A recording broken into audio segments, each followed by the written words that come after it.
Mpamagarira mu gikorwa cyo kuzana abantu kuri Kristo Yesu. Yaranambwiye ko bimwe mu byo zokora muri kino gihugu ari gufasha ingo n'imiryango kubaha amahoro n'umunezero.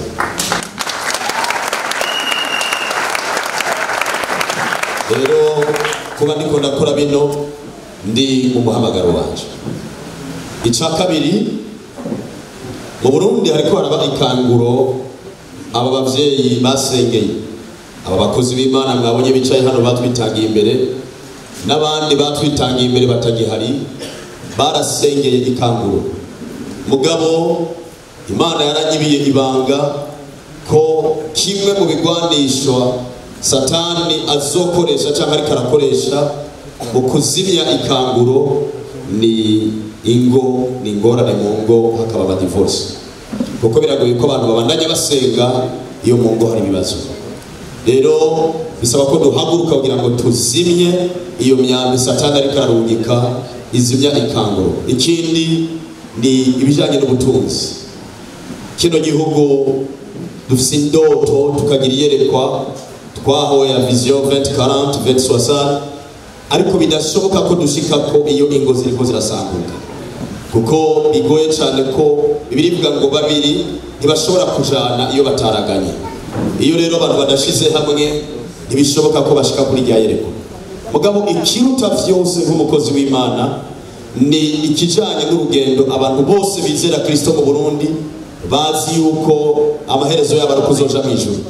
Ariko naravyize neza nsanga abantu benshi bazohusha ijuru bizoba vyavuye ku rugo rubibagize, kuko birivuga ngo azoza gutwara ishengero ritagira agasembwa n'amarabaga.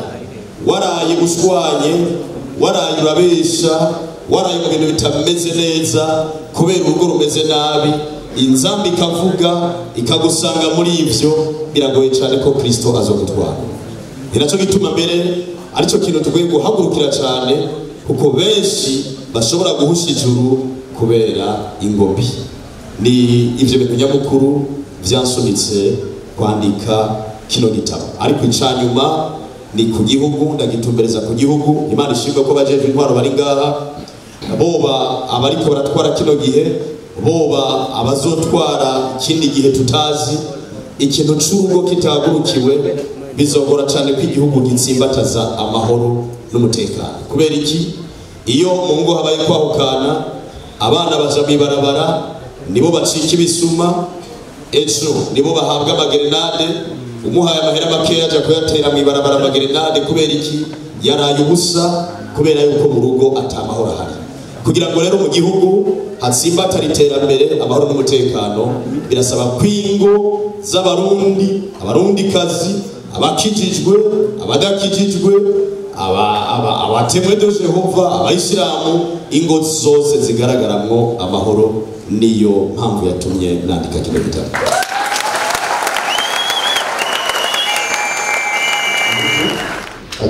Ikibazo kivuga tuti mbega mwebwe mutamamurikiye mubona yuko kino gitabo cigisha ivy'ingo n'imiryango cari gikenewe? Ico kibazo ca mbere co tubwira ko mbega hoho n'izihe ngaruka ku gihugu iyo ingo zitubatswe neza no kwahukana kuri iyo nzaga mu gihugu cacu. Ni amasuggestion atatu duhereye nuko mubona ko kino gitabo coba gikenewe. Murakoze rero kumva ijambo. Ngira ko nk'umujyi w'Isahira nkumbure naza kuronka akanya ko kugira ico mvuze muri rusange kuri kino gitabo, ariko mbanza gukosora gatoyi. Twagumye dukoresha ijambo igitabo urudome o kumpera, ubundi iki canditswe n'ikaramu igitabu urudome u kumpera. Bicaye ngaha ngira ngo ndabivuze, abakera barazi ico bita igitabo carico, naho abambariza Imana y'abasogokuru bacu. Kandi muratwari hakwiragiye mu ngo zose bayambaza kandi imisi myinshi kuja mbere n'uno munsi. Karako rero mbanje gushiramo nishure rero ku kibazo ca wambajije tibega igitabo nk'iki uno munsi kirakenewe. Uno munsi igitabo kijanye kivuga ivyingo n'imiryango kirakenewe cyane mu Burundi, kubera kuko ngaha mu Burundi turafise ingo n'imiryango kandi nyinshi, mbere nizo zigize ikibano, nizo zigize n'igihugu.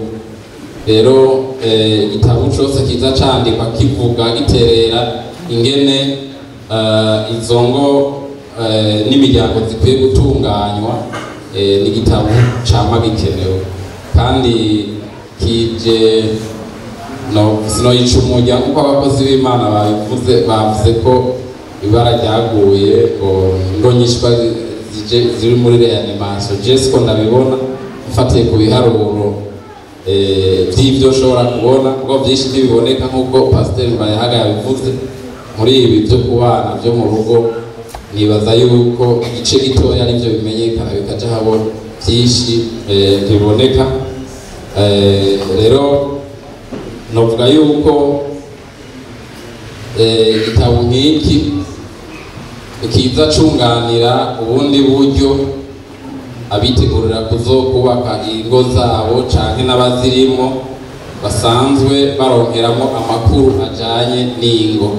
Muri kino gitabo ndaza kugaruka ku byo nibampa akanya bikuru nabonyemo, mugabo hariho kimwe nabonye c'uko muri kino gihugu c'iwacu abantu baja kubaka izabo mbere n'abasanzwe bazirimo abataronka inyigisho zikwiye zijanye n'urugo, ingene bategerezwa gutunganya urugo n'ingene bategerezwa kugwitwara, kandi urugo bigatuma urugo barufata minenero mengana akantu gatoyi, kandi urugo arico kintu gihambaye cyane ko no gutaha mbere akenshi usanga rero tumara umwanya munini dutekanye turi mu kibanza kimwe. Rero ni inyishu imwe mu zije zituma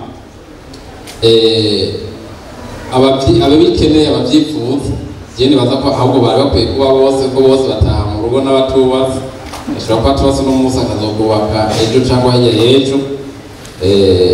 Iyi rero ni inyishu imwe mu zije kugira zifashe guhugura kwigisha abantu basanzwe biteguriye bifuza kuzohava bagira gushinga ingo zabo canke n'abasanzwe bazirimo, kuko n'ivyo n'ibiraba abazirimo tugorana dushobora kwaduka mu rugo kuko ntiduhara, navyo nyene yarabivuze. Kino gitabo rero muri make bwira nishobora mpeze kuri ako kabazo kawe ka mbere, nifuza yuko notumirira abarundi bose kukigura no kugisoma. Je narakiguze ndagisoma, arazi Apotre Kimi Diodone igihe yampa ubutumire namubwiye ntibanze umuco gitabo mbanze ndagisome, ninasanga ibice 50% vy'ivyo nemera atariko biri sinzoza sinzofita ubutumire bwawe, none nasanze hafi ibice 80%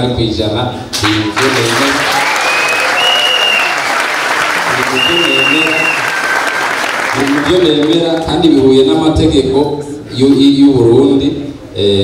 Ncambona kwita ubutumire. Akabazo ka kabiri akambere n'akagatatu musa n'abakishuye aho muvuga ko bikenewe, muravuga yuko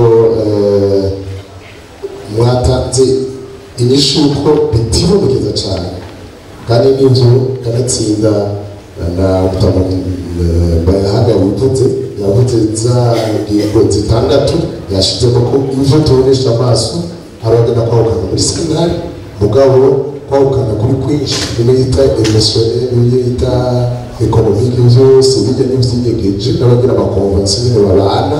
Tubona akantu gatoya ka SP gatoya ariko bishobora kuba byinshi ariko ikirero ca kabiri kijanye ingaruka zo kubaka neza urugo. Sinzi ko mugira ko hotel gatoya yari yabivuze waserukiye leta ngaha muri gisagara ca Bujumbura. Ingaruka ku ngo zitubatse neza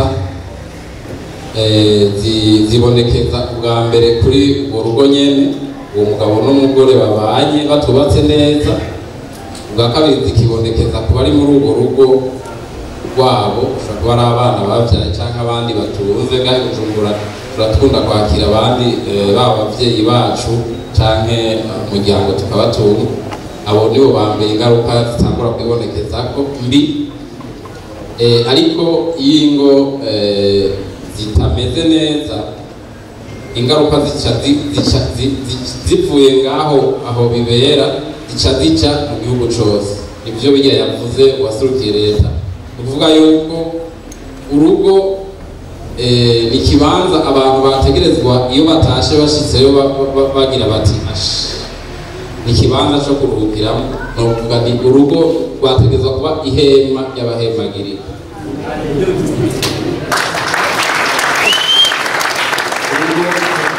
rwategerezwa kuba ihema y'abahemagirika no kuvuga iyo wiriwe ku kazi waciye mu bibazo bitandukanye ama stress n'ibiki wategerezwa igutashe mugoroba kandi ugataha kare nko pasteur nko apotre bayahagaye bivuze kubera ufise aho ushikira heza kubera ufise nyahema y'abahemagirika tushikiramo wategerezwa gushika utashe uvuga uti uti ndahazi uko hanze ntiworoshe hanze waharuhiye wahaboneye ibibazo bitandukanye iyo rero urwo rugo rutabaye iryo hema ry'abahemagirika ku barubamo bica bituma abo barubamo atakinini tubitega ko mu gihugu ku bijyanye n'umwimbu nibyo bijya ujeje intwaro yabivuze umuntu yaraye kujya musonga abarundi bavuga ngo zirara zirasha ngo buce zikatima burya ntiziba zizimye ziba zivumbitse cyangwa zihinduye uburyo zibonekeramo ziba zivumbitse cyangwa zirohinduye uburyo zibonekeramo bukeye twebwe dukorera leta mbere n'abakora mu ahandi atari muri leta cyane cyane abakoresha abantu turabibona neza umuntu afite ibibazo ashitse ku kazi umuhaye icyo akora urabona neza ko umuntu atari hano ukabona neza ko umwimbu wari umwiteze ko arabikora akabiheza mu masaha utamubwiye naho iyo bigu ugasanga si ibyo wamutumye ugasanga harabuzemo akantu jewe ko nanjye ndafise abo nkoresha iyo hari ufise ikibazo muhira ya urugo rutamubereye rya hema ry'abahemagirika ndamubaza ndashobora kumubona uko ameze nk'abantu umuntu hari meze neza mugabo ndabira kuco mba ndamutumye kuri result ayimpaye niho cyangwa umuntu afise ibibazo mbonye bikomeje ndashobora kumwegera nkamubaza ingorane y'abafise rero ingaruka ziba kuri urwo rugo zikaba no mu kibano zikaba mbere no ku gihugu cyose umwanditsi wa kino gitabo yabivuze neza yavuze ati na yambona kazoza y'Uburundi bwifashe mwaka w'ibihumbi 2040 n'Uburundi buteye imbere mwaka wa 2060 ntidushobora kwishikako mu gihe mu ngo ingo zitoba ziri stable zitoba ariko ko amahema y'abahemagirika aribo Barundi. Akabazo ka mbere rero ni akabazo k'impungenge gusa n'amakenga uno munsi ugiye kuraba abana batanga ikintu bita kopinage ku myaka mike kopinage y'uno munsi ntiwibaze ngo tubizi dusanzwe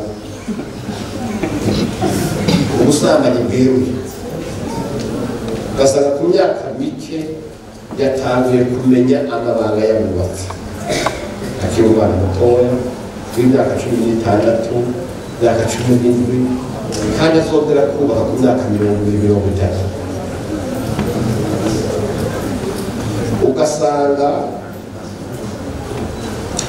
uyu mwaka akundanye n'undi bako surukundana n'agatazana bamuhaye banafyosha bakavuga ngo bagendana nkuko umenya bari kwidefurire oya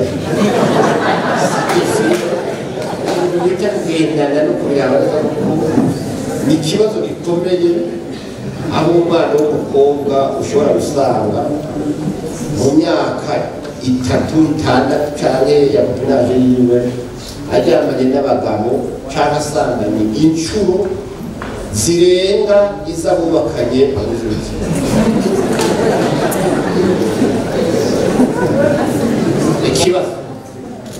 ugasanga bahuye n'abagabo batandukanye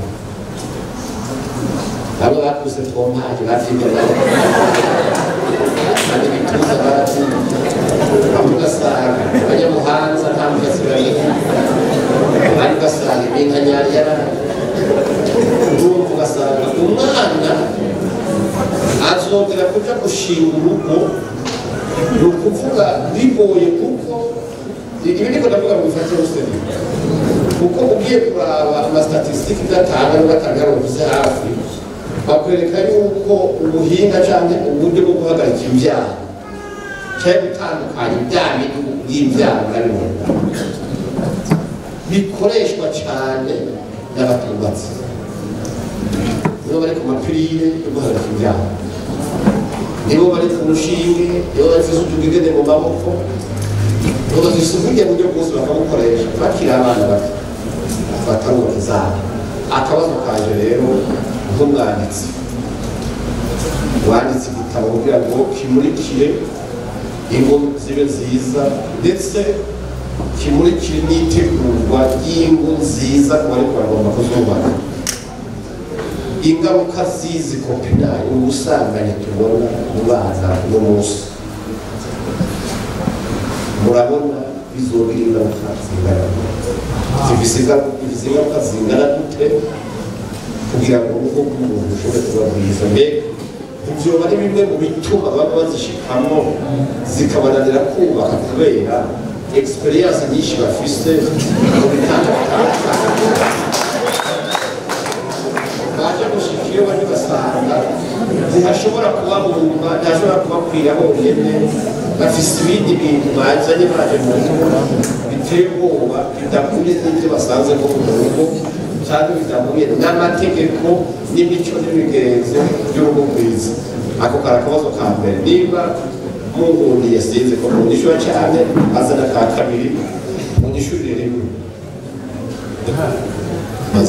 abaza yishyura nanjye ndamwongerere ko pastor Apotre Mbayahaga muri iki gitabo kuri binyene by'ubusambanyi waravuze ingene umuntu yohagarika ubusambanyi haruhande y'izo ngaruka mbi zabo bakiri bato baja mu by'ubusambanyi umaze kuzivuga woca usubibutsa n'abatarasoma kino gitabo ingene umuntu yohagarika ubusambanyi uhereye kuri abo bakiri bato. Urakoze cyane dukomera abasha bariko barambaza imwe uhereye ku mwubahwa Apotre Mbayahaga ati nizihe ngaruka ku bantu baja mu busambanyi mu izina rya copinage bifise ingaruka zitatu imwe ndayivuga mu segonda mikeya.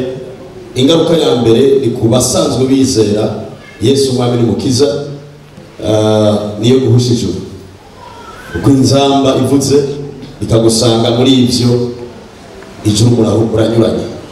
Ivyo rero ntazabe uzovuga ubutumwa bunyuranije n'ubu ntibubaho. Inzamba ivuze ikagusanga mu vyaha mu izina rya copinage mariage itaraba uri umusambanyi kandi birivuga ngo hanze hazobibwa n'abaruzi n'abasambanyi. Aho cadushira kwa kaburungu kanini imbere kirabo. Praise God. Cha kabiri, ingaruka ya kabiri ni ugutakaza confiance. Uyo muhungu mukundanye cyangwa umukobwa mukundanye mugatangura kuryamana mariage itaragera ntashobora kukwizera naho wogira iki muri kazoza kuko abazi ngo kumwe yasambana nanje atarantwara yamwe munaharahishira arakubagana. Rero confiance iratakarira muri ivyo iyo mutanguye kubigira mutaraja mu rugo muza kubana ubizi ngo ndamuza asanzwe akubagana naje twakubaganya taranzana kaba kariyo. Ariko iyo wihagaze ko mukaja kubana atavye mwaguye mu buzigo ya confiance uvuga hajya harige tubwira abantu ngo batekane ngo niba ditubahe modo passe mugabo akabazi nyene mwagendanye wewe akamenya tuyu umuntu aragwaye. Rero bituruka muri copinage bita copinage ubusambanyi bukabujamo bukebuke. Ingaruka ya gatatu ikomeye yari yayiciye ko Apotre Mbayahaga iyo ugendera mu busambanyi imbere yuko uja kubaka bizana insatisfaction, bizana kudahazwa iyo umaze gushika mu rugo. Ntushobora guhaga wagiye ku mugabo wahuye n'abandi bagabo batandatu. Mu bisanzwe uyo mugore uzanye yahuye n'abagabo 7, mu bisanzwe uzanye umugore w'abandi si gwawe. Biragoye rero uzomusatisfeza, uzomushikira ku nyota. Matayo yaramubwira amajambo asoma yo mubwira, hanyuma Paul wewe ashirako n'impanuro, hanyuma Toma wewe acayemera yiboneye, uwo muntu ushobora kumuhaza. Praise God. Rero bifise inzogaruka zitatu zikomeye. Icambere no guhusha ijuru, icya kabiri ni gutakaza ubwizigirwa, ushobora kwizerwa warabigiyemo, ariko icya gatatu gikomeye cyane ni insatisfaction, kudahazwa muri kazoza, kuko bufise amakuru menshi watoraguye mu ibarabara. Nteranije rero nico Lieutenant Colonel Pierre Nkurikiye yambajije ati none abantu bohagarika ubusambanyi gute? Ni inzira zibiri nyamukuru. Praise God. Hari umuntu ngavuga ati Apotre Kambwire nari ndebye.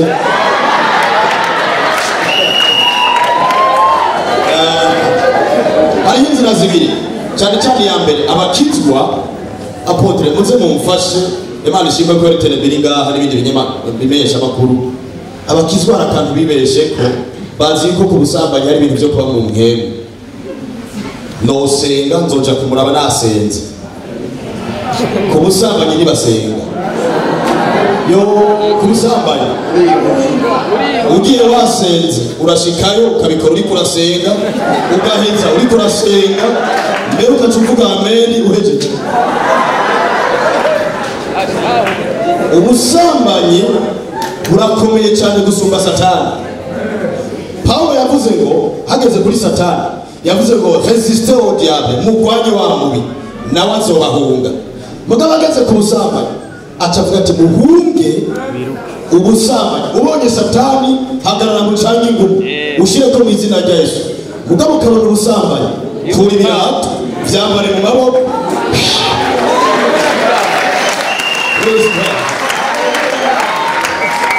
Ubusambanyi basenga. Rero usaba abakobwa n'abahungu ngo kameme ngo nzoba nasenga. Mugatondo ngo raba navyo nkora mu izina ureke ngendera mu kugoro. Ugezeyo ukurisha ipuri raba ikanzu reke n'ibishoboka. Ku busambanyi ntibasenga. Rero inzira ya hafi yo kwirinda ubusambanyi barahunga. Bahunga gute? Irinde ibibanza muganirirana. Bamusindusa abakizwa bagenda yohoye bakinyegeza ahantu mu mapayote bakaja mu gifuri, ukaja ahantu batagira amatara. Ubu leta yarazanye amatara kwibarabara ntimuyahagarara ko muja mu gifuri. Uburyo bwiza bwo gukora fiançailles nyamuri gutegura mariage. Nicyo gituma twubaka ingoro y'Imana. Mugiye muri fiançailles bimenyesha abarongozi bishengero, hanyuma mwinjire kwicare mu ngoro y'Imana muganire mupfugane, haba biciyemo musohoke mwicara ahantu habona. Ibintu byo kuja hinyegeje umuntu mubikora muzobikora minyegeje mugabe Imana izo bayabona. Se kubusambanyi barasenga. Inzira yonyene yo kwirinda ubusambanyi barahunga. Inzira ya kabiri ni kwirinda amajambo gukoresha akabura umubiri. Abantu bari muri fiançailles mukamba ari agafoto, ndabigituza, ndabagatsintsiri, ndabahera hahera ibibaho. Ushobora kwirinda ubusambanyi bw'umuraba urunguruka hera hahera.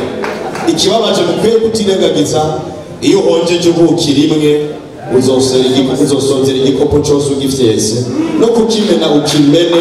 Ubusambanyi ntibahagarika batanguye barahunga. Imana ibaheza neza.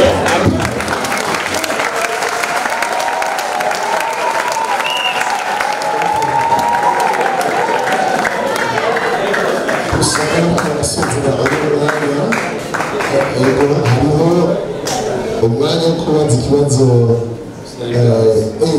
cya kabiri kambere ndakumvise.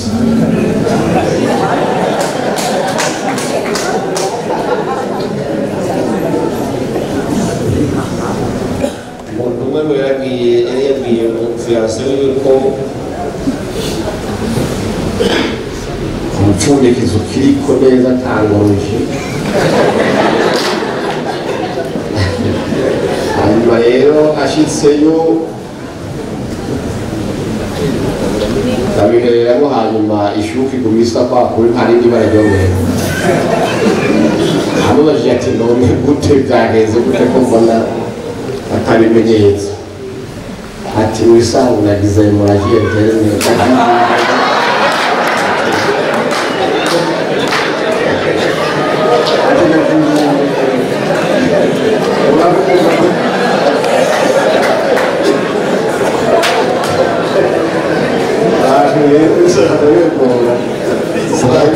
apoto hari abavuga yuko mu kiganga bashobora gusanga umuntu atahemorrhagie gishobora kuba kandi umufuniko wari ukiriko ipanta ariko yewe nitwara sinzi ko ari byo umufuniko utarufashe ko neza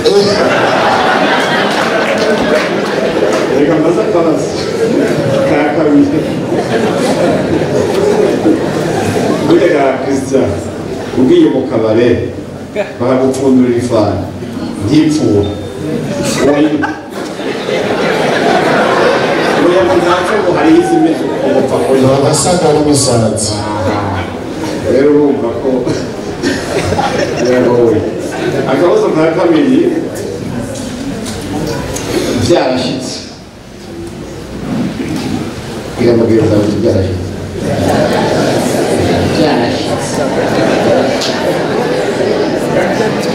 byarashitse muri iyo periyode muri icyo kiringo cyo kureshanya hafi ya saa tubyita isangaye bikaba bwarukiye akaburi gato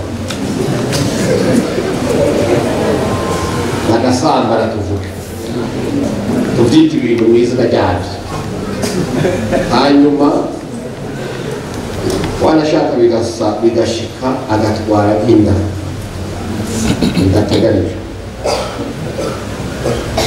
mugabo bakaza ku mukozi w'Imana aho hantu bumviriza neza bakihana bakavuga ati twe tuje gusaba imbabazi bakoze icyaha warasamba kandi ibipimo byerekana yuko no gusaba imbabazi mugabo twari tumaze kwiyandikisha bari kumutwigisha ngo tuze twubaka urugo muzodushinge apo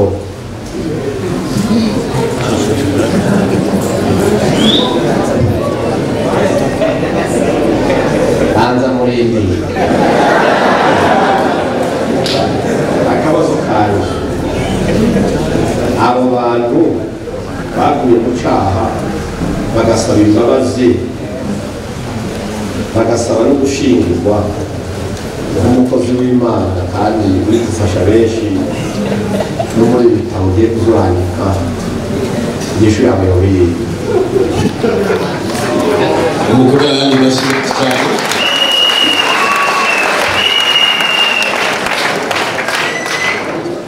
nabonye abantu bako baranyumvira ikigongwe ariko muhumure ubwenge bw'Imana buri muri twebwe hano harimo utuntu twinshi twofasha abantu kuri kino kibazo twebwe turabahereza kandi umuhamagaro wa mbere Imana iduhamagarira ni gutunganya umubiri wa Kristo kugira ngo tuwumushikirize utagira agasero. Iyo rero abantu bishitse bakaza bakihana hari igisho za gusozerera ko mugabo harakano dukwiye guherako kubera ikibaza kwihana ari uko habavye bataza kwihana hataraba umunsi basambana bakabona ko bakoze icyaha ntibaje kuturondera ngo bihane mugabo bo nyina yagiye ibabuza kugira mariage baraza bakihana. Aho rero hari ikintu gikomeye cyane twabanza gukangurira abantu, ntabwo twihana ari uko habavye. Ukwihana nyakuri kwa mbere umuntu yihana kubera yigaye, yamenye ko yahushije inzira hanyuma agahindukira akakirira. Kandi ntihagire abantu bazoza baraza habavye ngo barihanye. Ukwihana kwa vrai kwa mbere ni ukwihana ata muntu agukangiriye, atari uko wasungeretswe n'ibibazo ariko wabonye ko wataye kugororoka wahushije inzira. Mugabo rero iyo bishitse, uko nico kibazo mwambajije mwebwe nk'abamuriye mu vya kano gakiza, bishitse bakagutumbera bakarira bakihana bagasaba imbabazi, uwo bashingira Apotre nagira ndavyemanga imbere ya televiziyo, no bashingira kubera iyi mpamvu iyi. Barasumba uwakoroye inda atigeze aza kwihana, barasumba bamwe bamaze amapirire mu mafarumasi batigeze baja kwatura, barasumba n'abahisemo kuja gucikira bakaja kubikora mu ibanga. Abo baje kwemanga imbere y'umukozi w'Imana baracari mu nzira yo kugorora. Hariho bisubiza inyuma bagasubira inyuma mu gakiza kubera twase kubafata ukuboko, aricyo gihe bari bakeneye gufatwa ukuboko. None ni wanka kubahezagira bazofashwa nande ubahaye ibikoko?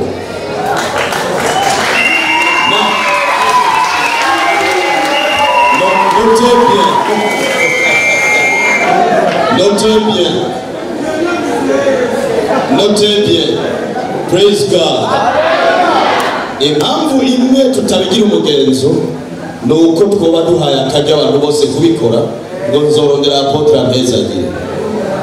Ni kuvuga ngo ariko umuntu yihanye tukabona ko yihanye, yanda itaragera hariya ku musozi, uwo turamuhezagira akagenda amahoro y'Imana, akabandanya imirimo y'Imana kuko yihanye gusumba kuko ujya yaje kubivuga.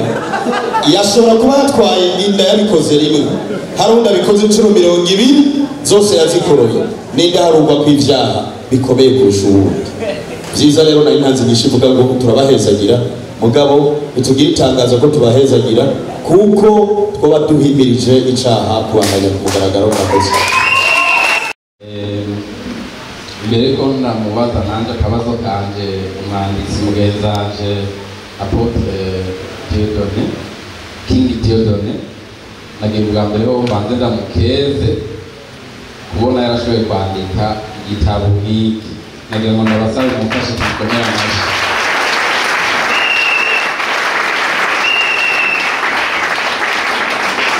Akandika igitabo nk'iki kirimo n'ibintu bihambaye ukuri hano. Munyongerera amashyi.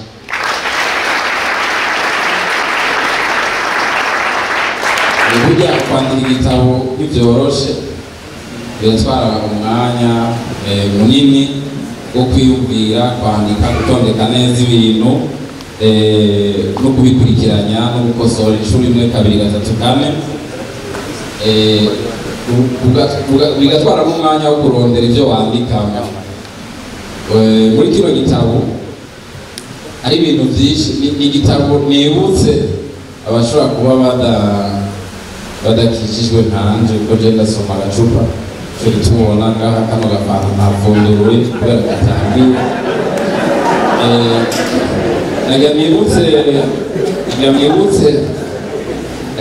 ko kino gitabo cyanditswe n'umukozi w'Imana Apotre King Theodone. Nukuvuga yuko abazogisoma muzobona ko yishimikije nico yavuze ukungene ingo zotegurwa zobaho n'ukungene zotunganywa, yishimikije ijambo ry'Imana byanditswe byera. Nukuvuga rero yuko ibi nivyo we yavuze, haro n'ibindi byavuzwe n'abandi abasesanguzi, abandi banditsi bakorera mu bindi bisata bitandukanye, usanga mbere batari no muri ibi by'uvuga butumwa. Nukuvuga rero yuko jewe maze kugisoma natangaye ko nasanze kirimo ibintu hafi 80% na 90% kwanza nasanze tubihuriza ko naho je n'umukozi w'Imana kandi nsanga birahuye n'amategeko. Nagomba rero imbere ko ndamubaza tubazo twiwanje ankundire garuke ku bintu bishika kuri 16 ndabinyarutsa ndakuvuga ndabinyarutsa nabonye bikuru byashitse ku mutima, mbanza kwibutsa yuko twebwe turi mu byo kwandika cyangwa gusesangura iyo tubonye igitabo gishasha turiko turagisoma tubanza kuraba kungene canditse niba kwandika bihuye n'uburyo bandika buhinga n'ubumenyi bwo kwandika tukaraba ururimi kungene yakoresheje kungene ivyiyumviro yagiye arabikurikiranya muri kino gitabo hariho utuntu tumwe nk'umbure ushobora kuzobinyanyura mu nyuma ko ndamwifuriza ko kwandika tomede kuko hari andi matematike na cyane cyane yo developa ushizemo nk'abijya mwubahwa Apotre Bayahaga yavuze ajya amatipe atandatu ya divorce mbere hajya no mwongerera ko yuko ivyo mubona mwigeze kuvuga ngo abahukana divorce bijya dufashe amabi abera mu ngo zubatse nabi bijya n'ubusa nico gituma jewe n'ibiharuro nenda bifise nkungaha muri meri ya Bujumbura muri amakomine atatu dufatiye ku biharuro bitangwa na mu butungane ukwezi muri komine imwe divorce ziba nka zibiri mugabo abingo zipararanga akabamo y'amabi amwe afatiye ku mubiri amwe atunguza umutima amwe afatiye ku gitsina ubwoko butatu ayo ni nyinshi cyane ku kwezi kandi hajya nagenda bamenyeshe yuko ibijya byo kwahukanisha umuntu muri sentare canke bijya byo kumukubita mukamubona hanze ko vyabaye bijya biba ku ntambwe ya nyuma y'amabi akorerwa mu ngo hajya ziba barahukanye kera baba ayo ubwoko butatu bw'amabi aba yarabaye gushikaho aduga gushikaho ashika kuri bijya nokuta ari ibimenyetso vya nyuma mbere biraboneka gake rero nagira nce gira ko rero ibintu ni nakubwiye ko ari 16 byashize cyane ku mutima muri kino gitabo maze kugisoma mugabo nza kuvuga 12 kuko bine n'ibyo tudahuriza ko mu byo yanditse byose nza kubivugira ngaha ngiye kumbura zoronka kandi kajya kubiganira ko icambere kuri kino gitabo yaravuze ati abantu benshi bafata minenego ikintu kijanye n'urugo nkaho umengo akantu gatoya ivyo nibaza ko ariko biri mwese murabibona ariko ivyo bikava hanini ku kutamenya urugo icarico aha rero yaciye asigura urugo icarico muri kino gitabo abazokemera kuaprofondisa muzoce muraba uko yabivuze uko abibona yishimikije ijambo y'Imana. Icya kabiri yavuze ati ubumenyi budakwiye ati hariho ubumenyi budakwiye kujyanye n'urugo urugo rwabo barakwiye gutegurwa guhabwa inyigisho zijyanye n'urugo zikwiye kandi bakabyigishwa n'ababizi bazi ibyo bakora bibaye ngombwa byoba byiza babyigishijwe n'abamaze kubibamo. Hariho ibintu utazokwigera utegera utubatse ube umenye icyo bita hariya ndani mu rugo udashobora kubyigisha abantu nako nawe ntavyo bawumva ugarukira ku mateori na pratique ntubuzi icyo aricyo. Ubwa kane yavuze ati umugore n'umugabo barangana nk'abana b'Imana canke nk'ibiremwa vy'Imana. Iki turagihuriza ko mbere bantu amategeko aravuga ko abantu bose bavuka bangana bafise n'amashanse amwe kandi kitugitegereye amabi menshi mu rugo yoca hera. Ubwa gatanu aravuga kubahiriza intambwe z'urugendo rw'urugo. Aha hariho kugera kuba ukumenya uwo wifuza umuhitamwo neza yaravyanditse ingene wohitamwo kuresha byokorwa mu kuresha imanza havuyemo rumwe Apotre Bayahaga kutojamo mu manza z'ubugeni mugabo hava yugurura iyindi ntambara ubuzima bwo mu rugo gusuzuma urugo gutorera inyishu ibibazo byo mu rugo kari mu kabazo za guca ndakubaza nanje. Bwa gatandatu urugo yanditse avuga ati urugo n'umugabo n'umugore abana ni ingabire y'Imana biri ku papuro 9 ukuvuga yuko bishitse abubatse bavyara ko ivyo bitoswa kubera ko kwakera ngo cyo bitera ibindi bibazo bikomeye. Ubwindwi yaravuze ikintu cyo kuvyara abo dushoboye kurera. Iki naco nyene ni nayo ntumbero ya leta, kandi aravuga ico ushobora kurera abo dushoboye kurera icarico nabo ushoboye kuronsa, kuvuga abo ushoboye kugaburira ukaruka mu ishure bakafise aho baba ukabagurira kira kitu oya, abo ushoboye kurongera umwanya wo kurera wewe nk'umuvyeyi baronkera umwanya ukwiye wo gushobora kubarera kugira ngo babe ico wifuza nabo nyene bifuza kuba. 18 yavuze ati gutegerezwa kubahiriza imigenzo canke imico kama y'igihugu urimo. Iki rero twaragihurije ko cyane kuko muvyo yanditse yaranavuze ati hamwe usanze hari ico basaba muri leta udafise uca urindiye. Bibiliya iratubwira ibintu bijanye no kubaha abaganga. Urumva rero muvyo yanditse ntiyigeze aja kunyurana n'ivyo amategeko avuga n'ivyo igihugu kiba cifuza n'intumbero y'igihugu. Ubw'icumi yavuze ati urugo rukomezwa n'iri jambo rimwe gusa ariryo ryitwa urukundo. Urukundo ngira ngo niyo ababe n'abakozi Imana bashoboye kurusigura neza cyane mu buhinga bwabo. Ego je bintu nategera neza sininjiramo kandi ahantu guhenda nkabivuga ko boca bitwegera ubu siko ndiko ndadebagura. Ubw'icumi yavuze ati impanuro zitarizo zitekerezwa abagiye kubaka wabo. Ibi ndiko ndavuga n'ibikuru muri kino gitabo yagiye arasigura neza abagenzi bababwira murazi kera umuntu agiye kubaka ingene bamubwira.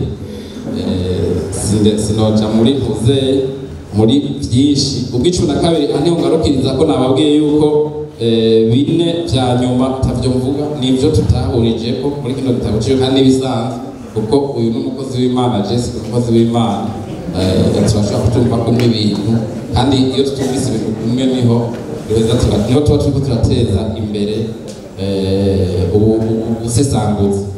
Ku rupapuro rwa 75 niho ngira cempereza ivyashitse ku nyota muri kino gitabo mu mpunde mere ivyo yanditse ku rupapuro rwa 75 kuri paragrafe ya gatatu. Yavuze ati uranyumviriza neza, yavuze ati nta mubano ku isi wama usa neza. Urugo rwose rurafise ibibazo vyago, baba abahambaye canke bato bato. Nagira nsubire muri rino gihungana. Nta mubano ku isi wama usa neza. Urugo rwose rurafise ibibazo vyago, baba abahambaye canke bato bato. Nta rugo rwera ngo de. Kubera iki? Kubera kuko abubatse. Kubera kuko mwe mubatse mwakuri atandukanye, murego gutandukanye, muhira n'ibibazo bitandukanye, mufise byinshi mudatahura kumwe. Amasezerano yo kubana no kwemera umuntu uko ari ukamwakira hama mugahuza mukaja imbere mugatera muca imbere. Uno munsi mushobora kuba munezerewe mwese mutwenga mukezanya hagati yanyu, ariko ejo ikintu kibi mutigeze kwiyumvira canke kubona kirashobora kubashikira, hama mukagwana mugafatana nabi mukanankana. Aho ndiko mvuga bubatse biba arabandanya ati ego ivyo bintu ntibibura umubano, ariko igihambaye nuko mwifata muri ivyo bihe. Igihambaye nuko mwebwe mwifata muri ivyo bihe, nuko mutunganya ivyo mudahurijeko nk'abantu bakuze kandi mubwirana ndagukunda mu guheza kubikemura. Rero imisi yose mbere yo kwaka agaciro uwo mubana ubwo kudatahurana canke kudahuriza ku kintu kanaka, nawe iyumvire kabiri fata ingingo nk'umuntu akuze, reka kwikunda kandi torera umuti neza ibibazo byanyu igihe mwese muciyumvanamo. Paragrafu ya nyuma niho ncampereza avuga ati kwigumura cyangwa kuja kure y'uwo mubakanye iyo hari ico mutahurije ko sivyo vyiza. Satani ashobora gucaca aho nyene hama agateza ibyago binini. Ibuka inkuru ya Eva muri Bibiliya. Guhitamwo guteka canke kuryama kubiri nta nyishu bizana, ahubwo bituma ikibazo kimara iminsi myinshi. Ko umuntu mubi mu minsi canke indwi inyuma y'ikibazo bituma kiba kibi kurusha. Donc kugumana ishavu babwira kagira guerre froide bijya mutanga mukivugana umwe wese yahindukiye yege ku ruhande rwiwe. Menyereza umutima wawe kubarira uwo mubakanye, menyereza umutima wawe kubabarira uwo mubakanye hama wibagire. Nagara rero nce ndakuba ayo ivyo byo byashoboye kunshika ku nyota. Hariho bindi navyo byashise ku nyota mukona babwiye ntabwira ngaha kumvo navuze. Nagira nce ndakubaza utubazo tubiri na jewe. Akabazo ka mbere iyo bishitse wabivuze ko mu rugo bitama byera ngo de bishitse umwe agakora ikosa, umuntu yosaba imbabazi gute, uzitanga nawe yozitanga gute? Kuko gushika koko ni ngombwa mubatse ivyo ni ngombwa bizoshika, kuko urugo nashime cyane iyi passage, kuko mu rugo si mwijuru. Naho yavuze ko urugo rwiza ari ijuru rito, mu rugo sinibaza ko hazokwigera haba ijuru. No kuhava mvuga ivyo tutahurije ngo mugabo bishitse umuntu yosaba imbabazi gute, uzitanga nawe yozitanga gute? Niko kabazo ka mbere. Murakoze, tumukomera amashi ku kibazo.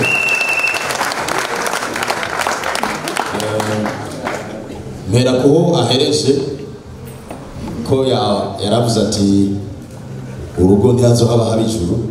Ni ikintu yobanza gusigura, kuko ndibuka ko wenyene ari we yambariye ahubwo apotre hano hantu wagize ijuru rito wari kuhahinduruka mu ijuru rya nyaryo. Rero icyo yashatse kuvuga ko ibibazo ntibibura, kudahuza ntibibura, ariko ni mwebwe mu contribuwa kugira ngo habandanye haba ijuru. Praise God. Hallelujah. Yarambaje ati none bishitse mukagira icyo mudahurizana, umugabo yosaba imbabazi gute? Uburyo bwiza bwo gusaba imbabazi, cyangwa umugore uburyo bwiza bwo gusaba imbabazi n'ubuhe?